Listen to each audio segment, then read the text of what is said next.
So we heard a lot about gender parity from the minister this morning. And of course, gender parity is an imperative for igniting progress as this summit wants to do. And of course, we cannot advance if women do not have access to resources, to opportunities, to decision making. And so gender parity, if we can close the gap, the gender gap in employment, in entrepreneurship, in many areas of life, we can actually increase the global GDP by 20%. This is what the World Bank tells us.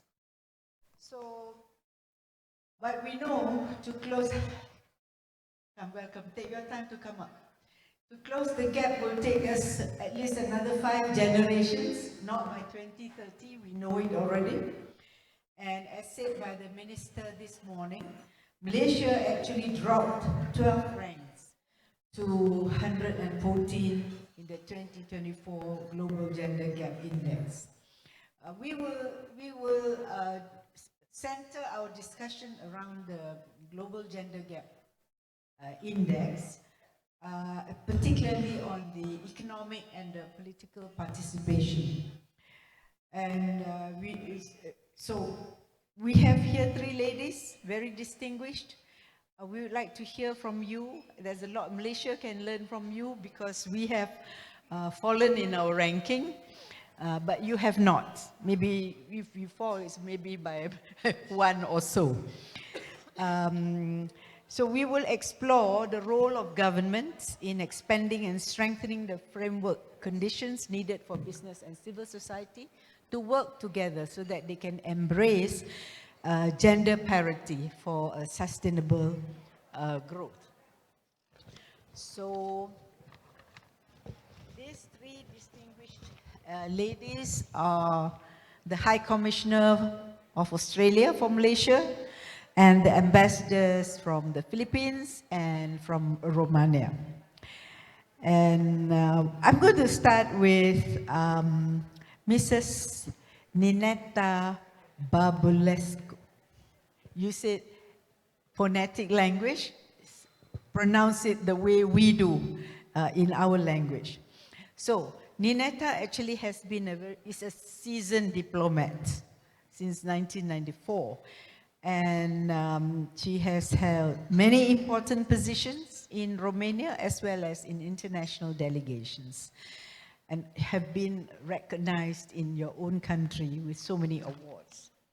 So I want to start with you because in 2024, the Global Gender Gap Report, in that report, Romania is cited as one of 5 economies that has improved its rankings the most.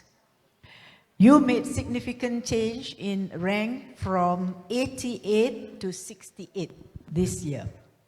And the gender parity score has also improved by 20% to close at 71.7%, which is way above the global average.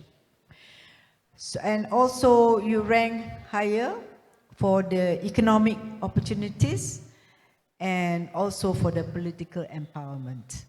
So, can you share with us what Romania did to have such a drastic increase in 1 year? By 20 ranks is quite a lot. So, can you share with us?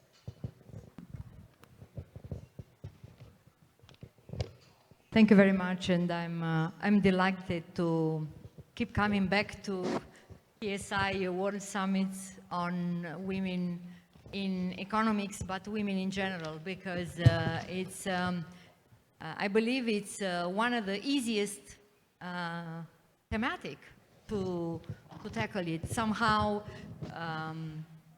everywhere in the world, there are good news.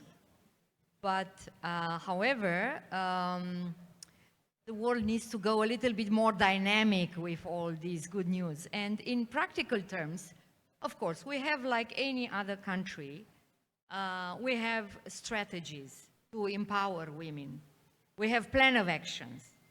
We have many legislative drafts to improve the legislation. But I think there's something else. This is a naive observation, perhaps. But being half of the population in any country, take it or leave it, we are talking about the highest available potential, be it intellectual, be it in work places and everywhere, of any country. So, for my own country, I should say that sometimes we have organic growth, which is very slow from one year to another year, barely detectable. Sometimes we have incremental growth. But for instance,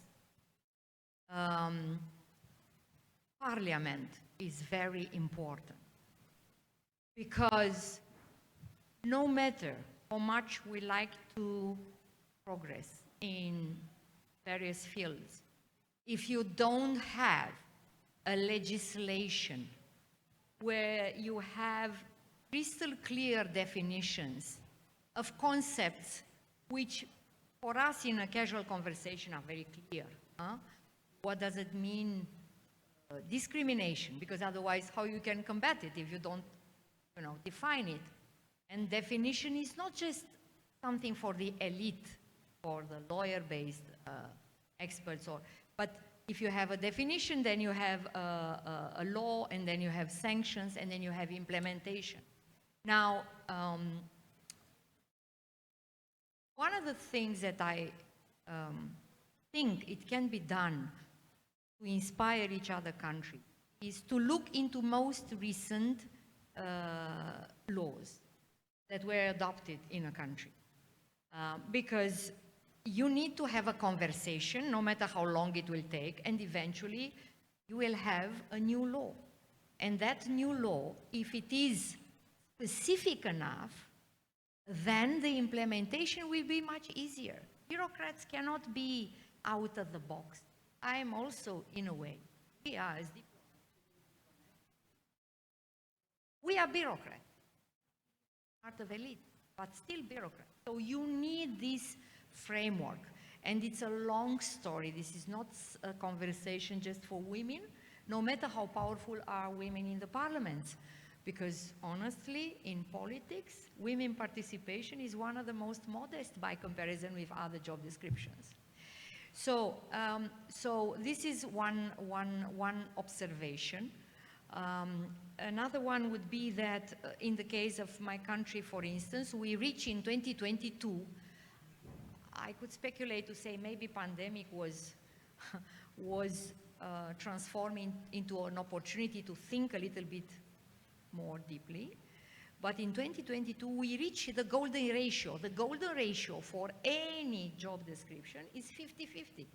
That's the golden ratio. 50-50, because this is the society. Now, we reach it in 2022 for public central administration. So across the ministries, we have this. In particular, I'm talking about the leadership, middle management level. So from director, deputy director, director general, and then secretary general. So I'm not talking about the political roof of any minister, any ministry. So we reached this in 2022, and we are there. Of course, for some ministries, which, I don't know, Ministry of Defense or Internal Affairs, of course, it's still a long way, and we cannot speak about golden ratio. But for Ministry of Finance or Economy, somehow we are good in taking care of the public money. We are entrusted. For diplomacy now, because I'm career diplomat. When I joined MFA in 1992, in 1994 I became diplomat, but I joined in 1992. So that was, well, last century, but still, 30-something years ago. There were four female diplomats, 4. Accidents. In any job description, if you have 4 women, even you have 10 or 20, come on, these are accidents. You cannot speak about a generation. of women, well, wonderful accidents, but still accidents, huh? So 35 years later, of course it's a lot, it's almost half, if not more than half of my social life, but still it's just one generation and a little bit. We have 65% women in the diplomatic corps in general, and 35% women ambassadors, female women ambassadors across the world. I'm very pleased and proud to be the first female ambassador in Malaysia, and I hope and I count on you actually not to be the last one to be appointed, yeah? So now, so leadership is something else. Leadership, for that you need open mind leaders. So because when you are managing things in administration or elsewhere, you need people to take care of it, to do the job. Can I ask whether there was a policy to say that there must be 50-50 by a certain year? Yes, you know, when we had the revolution in 1989, many things after a revolution, but I would not suggest any revolution anywhere, to be honest. But in our case, we had this revolution, which was bloody, unfortunately, but many things, many conversations started in a totally different way. How we did it before 1989, then the whole society said, let's do it differently. But again, I'm not suggesting anything, please. So, I mean, but still, I'm not quite clear how you made that jump. I mean, it's a very big jump well, in terms of gender parity. Yes. Yes. Meritocracy. On the merit. For me, as a manager, it's not relevant if I'm looking to a CV of a man or a CV of a woman. That's the last thing that I noticed. Okay. You know, so I think. So there were a lot of talents. Yes. And they were just recruited, and that's one thing. Yes. But you know, you have talents in Malaysia. Yes, yes, but they're not appointed. So I read the statistics, correct me if I'm wrong. Most of the women alumni from STEM universities, so engineering, mathematics, IT, technology, and so on. So most of alumni are females. But if you look to the next chapter, which is the workplace, you drop half of it. What's going on? I mean, so tapping into, headhunting the right talents which are there, but you cannot headhunting, 10 years after graduation or 20 years. So that's one thing which is important. Okay. And I was very much impressed by several points graciously pointed out by Her Majesty.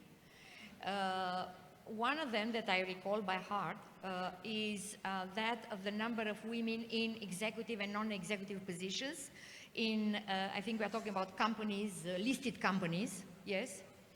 So in European Union we have till 2026, so that's tomorrow morning. Countries are either need to comply with 33% of women in executive and non-executive combined positions, or, but this is a law.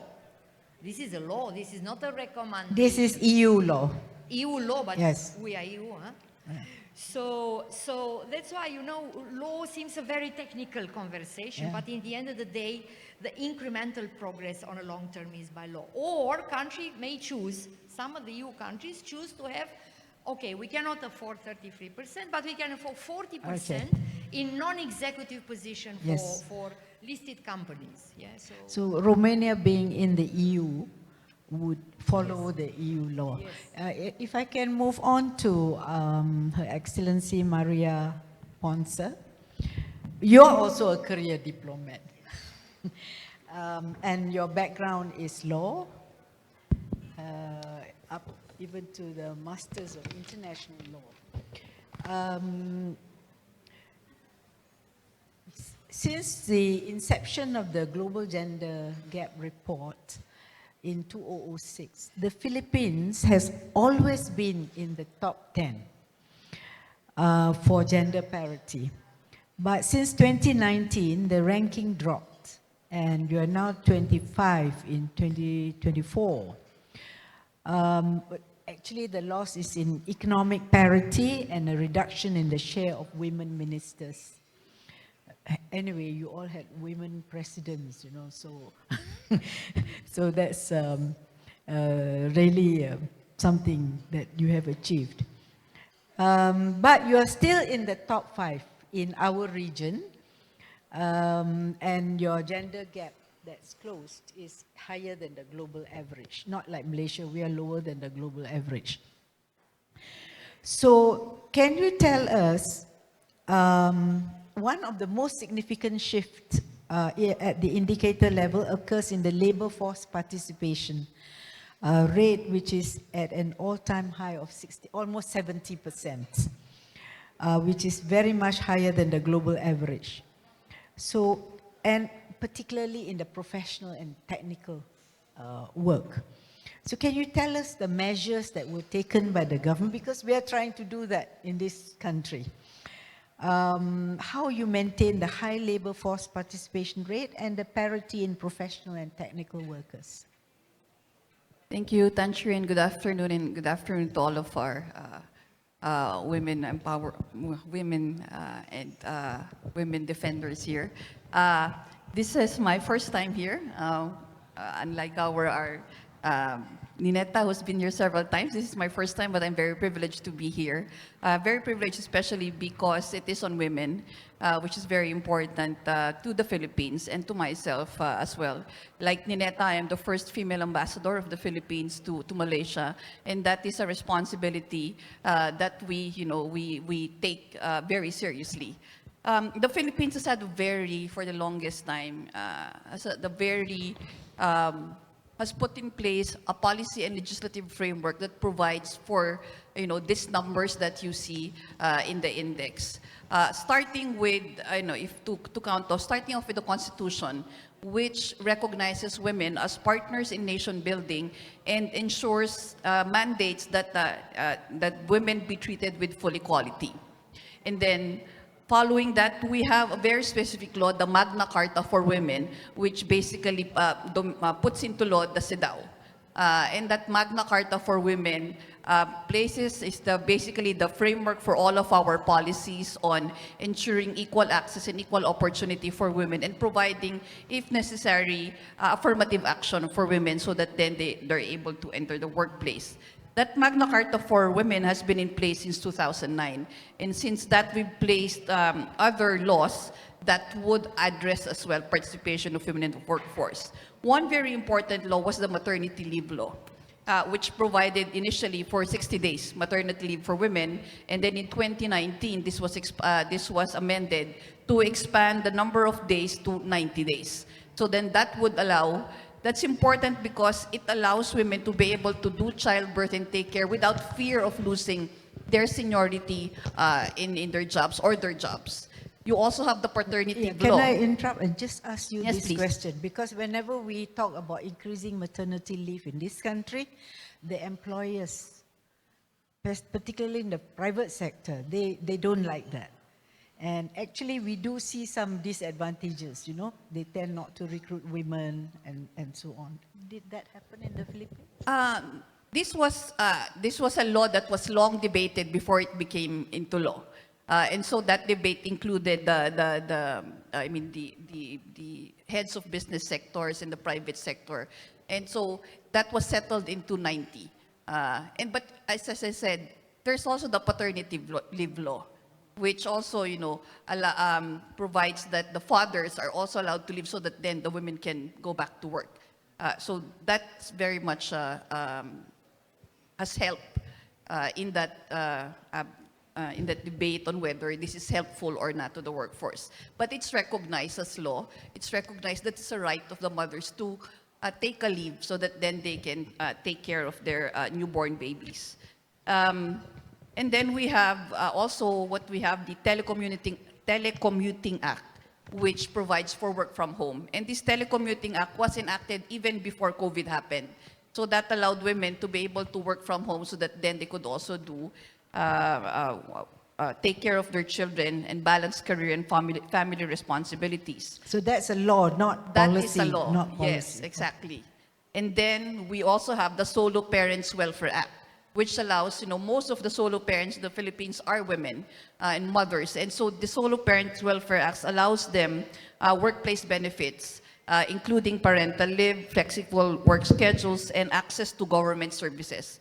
Prior to this, if you were a solo parent, you had no benefits at all. That was similar to to married parents. So that also helped workforce participation for women.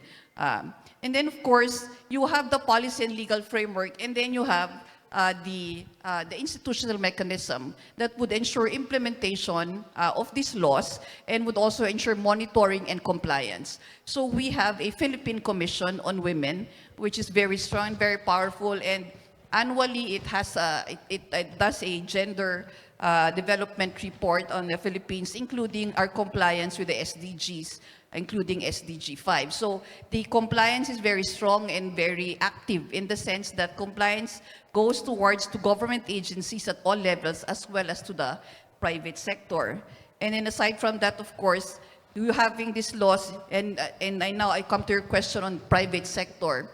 Important that we have in place public-private partnerships that ensure buy-in of these laws and policies that we have.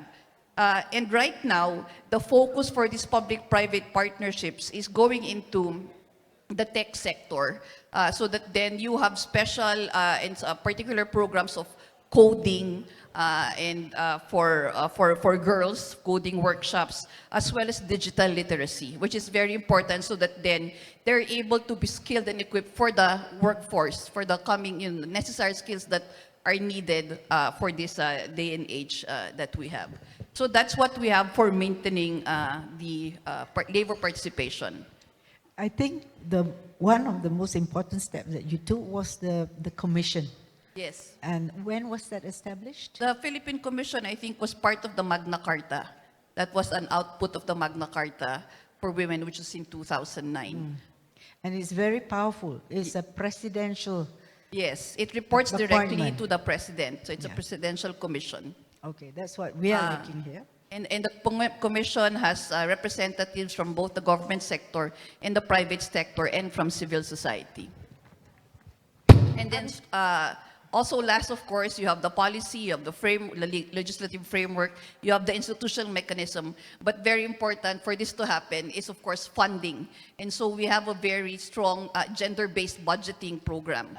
All of government agencies are required to have allocate 5% of their budgets to gender promotion, gender development activities.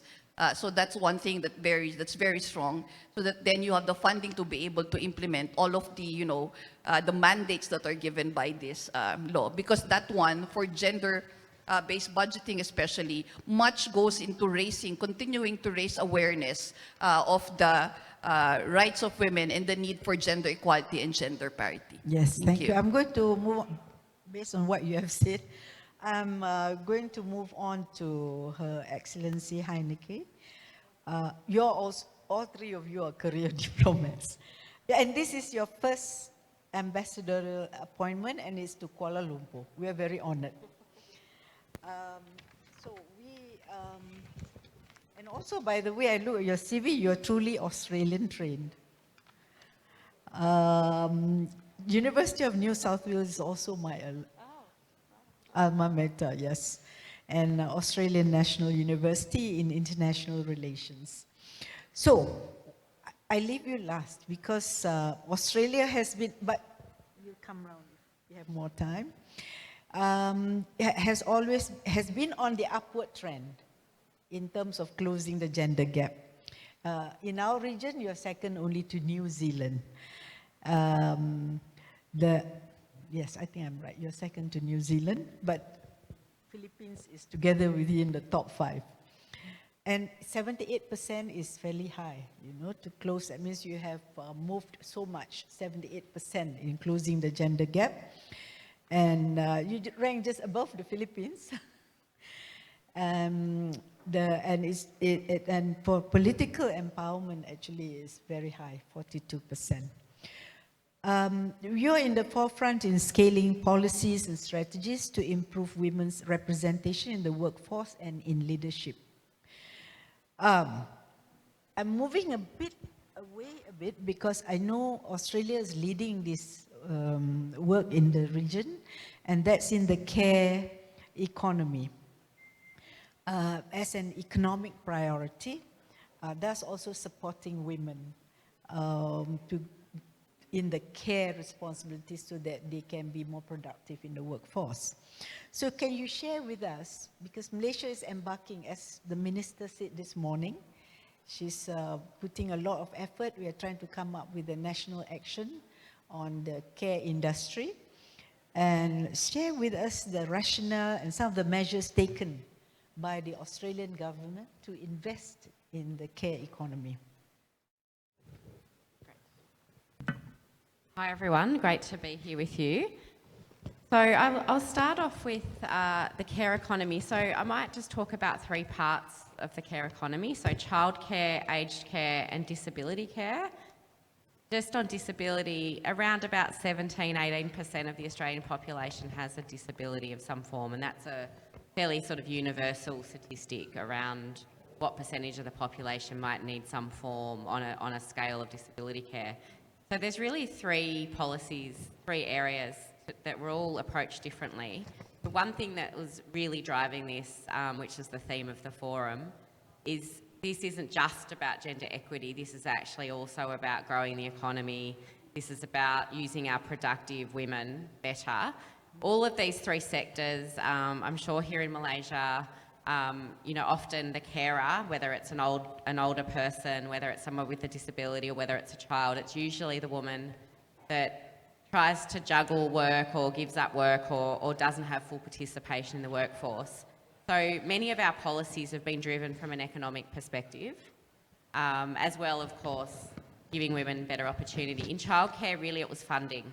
So how do we make sure that women can go to work and that the costs of childcare, which were not necessarily funded to the same extent school is, mean that a woman can go to work and not have to pay more for childcare than she is in the wages that she earns. So why would somebody work if they're paying more in childcare fees than they were in the workforce? So the government's actually put 4.7 billion in recent budgets to the childcare sector, and that's really important that it's pro-poor. So the more you earn, the less support you get from the government. If you're at the sort of B40, B20 equivalent end, then a lot of the childcare fees to enable women to go to work are basically zeroed out. So they're supported by the government. So that funding to childcare has been absolutely critical. Another part of it has been policies around paid paternity leave as well, and this is really important. It's not just for women. Men in Australia have access to paternity leave. Women can only take a greater role in the workforce if men take a greater role in the house. So a lot of the policies have been geared towards men being able to have access to paternity leave, flexible work. It doesn't matter if you're a woman or a man in my organisation. Everybody has access to the same policies because that's the only way that decisions can change at the household level. So that's been really important to all sectors, but particularly for women not having to not only take maternity leave, they can also then return to work. The male can take the key role in the household. On aged care, one of the big issues there has been trying to create industries that are sustainable, well-funded, that attract workers. Aged care, childcare, they've typically been, 95% women that have been the workers, but it's been very low paid. So the government has put in, we have a fair wage ombudsman. We have quite a lot around, worker policies, and they've raised the wages of aged care workers to make it a more viable profession, to professionalise the aged care sector. In disability, we created probably about a decade ago a national disability insurance scheme, and this was really about recognising that carers, mostly women, cannot do it all, and that people with disabilities should get some kind of access to professional support. So that has enabled more of people with a disability to be cared for by professionals and to not rely on their family, usually women, usually mothers, to do that role. You know, to be honest, that has had a whole lot of challenges in the governance of it and the rollout of it. But those people that have had a disability that have been able to get some reprieve, to have carers in the house to play some of that role, has enabled many women to go back to work and play a role. So that's just a small snapshot of some of those kind of care economy lessons that we've had. We've actually been working very closely by funding the Asia Foundation here in Malaysia to do a lot of the work, to help you learn around things that worked in Australia, the things that didn't work, and we're really committed to continuing to support Malaysia as it rolls out its care economy here, which we know many people have driven to help women play a more productive role here. There's a couple of small things, if you don't mind, Chair, that I just wouldn't mind sharing that I think have been really important policies that Australia's put in place for women. The first one was actually implemented this year, but it was put in place by our current Australian Labor government, and that was every company in Australia that has employees more than 100 is required to publish every year the gender pay gap. So it's publicly available. It's used to, I guess, congratulate and ask companies to pull their socks up where they're doing badly. So that was published in February this year, and I think it was a bit of a shock to see which companies had actually made a really big effort to reduce the gender pay gap and which companies hadn't. So one thing that was quite interesting is a lot of retail female fashion brands, many of them you'll know, some of them actually operate here in Malaysia, had the biggest gender gap. So they might have had male executives, and then 99% of the retail staff were women. So those were the companies that tended to have the biggest gap. Surprisingly, or maybe not surprisingly, some of the sectors that were perhaps more traditionally dominated, like banks, had actually had a deliberate gender plan in place for many years. And so they're the companies that actually did well. Disclosure and transparency lead to planning for gender exactly. parity. And so all the companies now have to have, it's actually their obligation to have a gender action plan in place to consciously change the gender pay gap. So that's really important. Just quickly on Parliament as well, I just want to share, we've got a number of different political parties, as you do in Malaysia, but just the Australian Labor Party, it deliberately put in place a policy of a 40-20-20 quota system where not less than 40% of women needed to make up the parliamentary caucus. And as a result, they've actually got to, they actually achieved their gender parity target 2 years ahead of their 25 target. So 53% of the Labor Party in Australia are women. They now outnumber men. And as a result of them being the majority in the parliament, our parliament is now 44.5% women. And that matters, coming back to the childcare sector. If you have lawmakers that aren't thinking about those issues, it doesn't result in changing policies. So as you get more people, more women into leadership positions, more in parliament, we have experienced that the pro-poor as well as the pro-gender policies are more likely to be suitable for women. Really important to add that pro-poor point, because we have deliberately, it shouldn't be just about policies that suit elite middle-class women. You don't have really deliberate policies of progressive, then the people at the bottom actually are the ones that don't benefit. They're working, women are working, they're caring for other people's children as well as their own. So I think just some of those pro-poor issues have been really important in some of the design of many of our schemes. Can I ask you to elaborate just a little bit on the, how did the Labour Party increase the women representation? So really important was, I guess, having a deliberate strategy, and then like here, political parties start at the grassroots level. So if they're not getting selected at the grassroots level and you don't have those policies in place all the way down, then it's not going to change at the top. So they had a very deliberate strategy, and a lot of it goes to things like unconscious bias, not looking at time served, looking at leadership qualities, merit-based policies.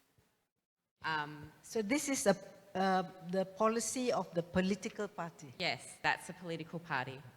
But also in the government, so the organisation I work for, our Foreign Service, we had, not very long ago, 2015, we had only 27% of our overseas high commissioners and ambassadors were women.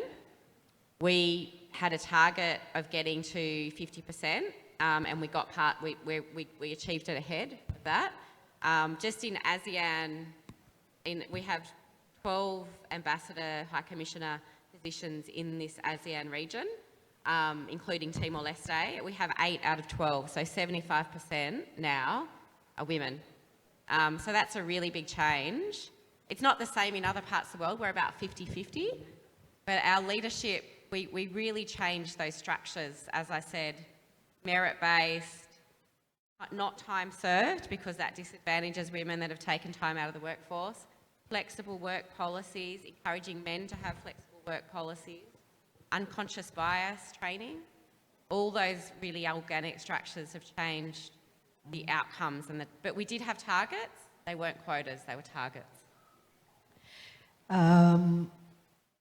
Looks like the one that's really working with law is the one in the EU, because you have the law. And in the Philippines, of course, you have the Magna Carta, you have also in your constitution, and when it's translated into like the Philippine Women's Commission that monitors it, then it becomes a very important measure for the country. We have been fighting for gender equality law. There's also a problem with naming what to call the law because of all these traditional beliefs. Yeah? So we don't have a law. It's in the Constitution, no discrimination based on gender. But there's nothing in the law that says discrimination. We are trying to put it in the bill. So I think we are, in terms of law for gender parity, we are still behind. But I believe, listening to you, legal reform is very important. Having a law is important. Though you have the Equal Employment Act, yeah? So that helps in terms of the employment for Australia. Look at the time. When we have a fireside chat, we always forget the time. I think we are coming close to the end. I would say policies plus legal reforms are very important. And I think coming in now very useful would be looking at the care economy, because that will give a lot of support to women in terms of care, caring for not just the aged and the young, but also those with disabilities. And as you know, autism is becoming a very prominent issue in all countries of the world, and it takes a lot of your time to care for a child with autism, for example. There are other developmental disorders as well. I'm just quoting one because it's becoming very prominent. So before we end, because I think it's 2:40, I would like to start maybe with you, Excellency, from the Philippines, just to give your final say and say what would be most important, say, for our country based on what you have said. Thank you very much. I did want to say that though we have progress, we recognize that there is still quite a number of barriers. Foremost among them, structural barriers, you know, like as you said, especially for women in the rural sector, in the informal sector. So those still need to be addressed, as well as you said, the cultural and patriarchal society also, where there's still a boxing of what women, what kind of work women should be in. So that also needs to be addressed aside from having the laws and the framework and the policies in place. And it's a work in progress, but I'm very encouraged with what Malaysia is doing. As you said, important that the conversation is there so that then challenges and how to address them, being sensible and careful of our I still culture think is the there. commission is important. We also have disclosure. Our Securities Commission, they are asked to disclose the number of women in the boards and so on. But if you don't have a body to monitor it, maybe, or something that will make them plan for gender parity, it's not going to work as well. Would you like to say last few words before we end? Delighted, and well, it's music for my ears because my previous posting was Australia, by the way, so maybe the next one will be Philippines, but don't disclose this to my government. Anyway, so, I want to say three totally different things, but they are related with the thematic. One is about rights of women in politics. Of course, Australia, New Zealand, and Nordic countries in Europe were always ahead over the last 120 years, ahead of all of us. But look a little bit to the fact that, okay, and I will try to be as balanced as possible, figures and histories are important. The last country to provide political right to vote for women in Europe was in Switzerland, you wouldn't expect, huh? 1991 in the smallest canton. 1991, it's yesterday morning. On the other hand, in 2015, Saudi Arabia provided for the first time in their history the right for women to vote in municipal elections. So what am I saying? And this is particular for Malaysians. Of course you are in between. But what Malaysia is doing, because you have progress, real progress, you might also be inspirational for other countries, be it Malay countries or ASEAN countries, be it maybe countries, let's say, in OIC, not to mention the word. So that's one point. Second, for instance, I heard this objective of having 30% members of the parliament, perhaps both elected and appointed, but not in 20 years from now on, just next elections. So, we are only 6%. I might not be here, but I will certainly follow for the rest of my life what's going on in Malaysia, like I'm doing now what's going on in Australia. So that's one thing. But it is important. It is important to recognize progress when it is. Malaysia jumped from 9.5% women in the parliament, the previous elections, almost 14. Huh? No, but we didn't progress. Yeah, well, okay, so in terms, the progress is there. I wish you to have even more to report.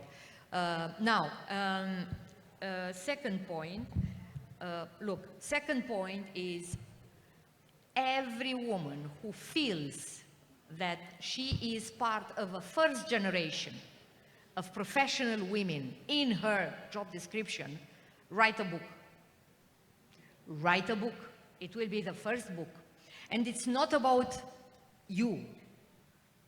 Like you, Seri, you've been female, the first vice chancellor of UK. Yes. One of the first. I have written.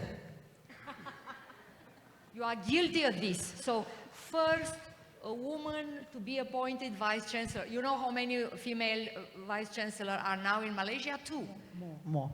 But the progress is there. It is inspirational. For me, less, but for young girls. You can do it. Not to mention, because we are speaking about female diplomats, Vismaputra published a book, Vismaputra #1, with some memories of Malaysian ambassadors and high commissioners around the world. I want just to say 2 names.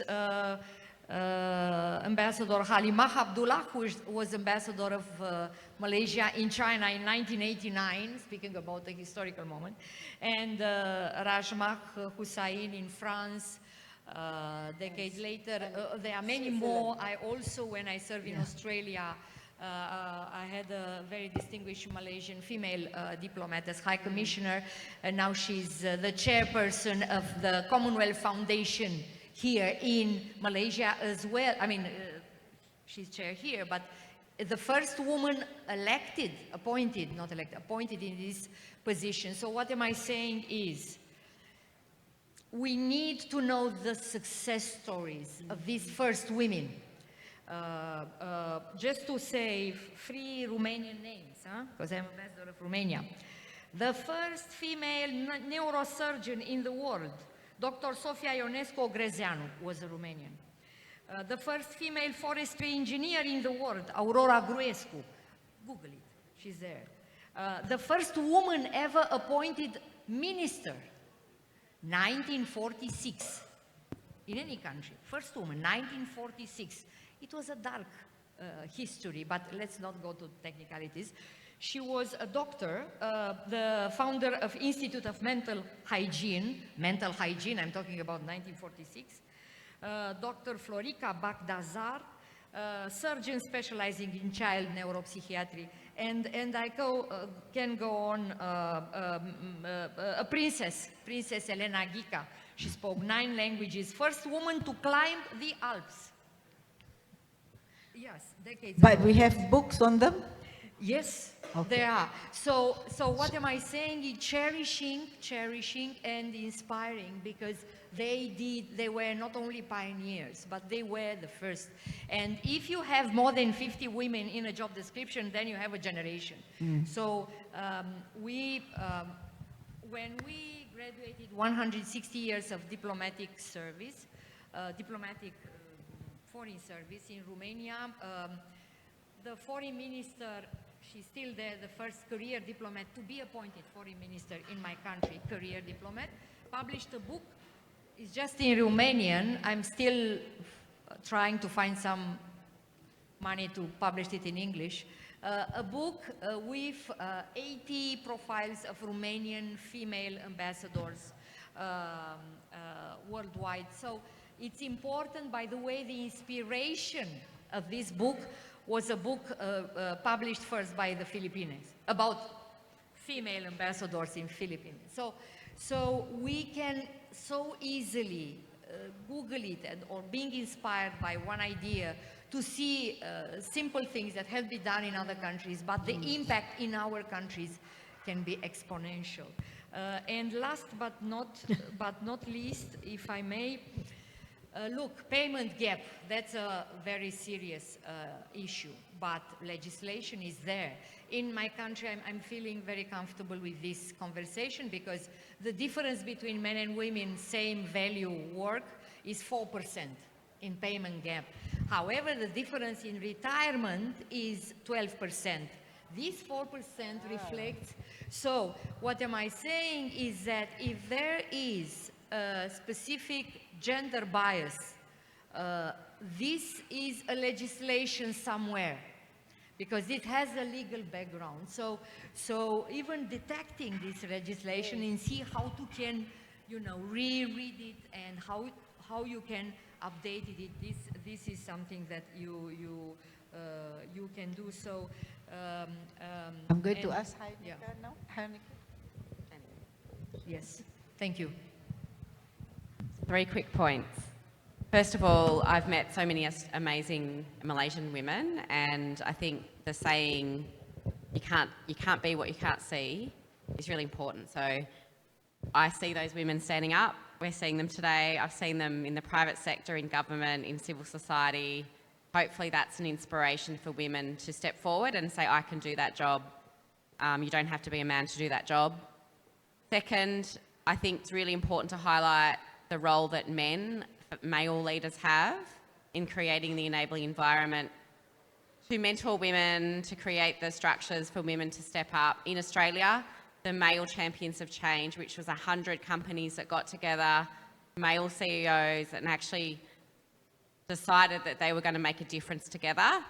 That leadership was really important a decade ago in creating the change in Australia, and I guess that's a challenge to put to the KSI and to your sort of business club, which is mostly male-led. So I think you guys have a really important role to play. So I just wanted to put that challenge out there. And my last point is just data and transparency.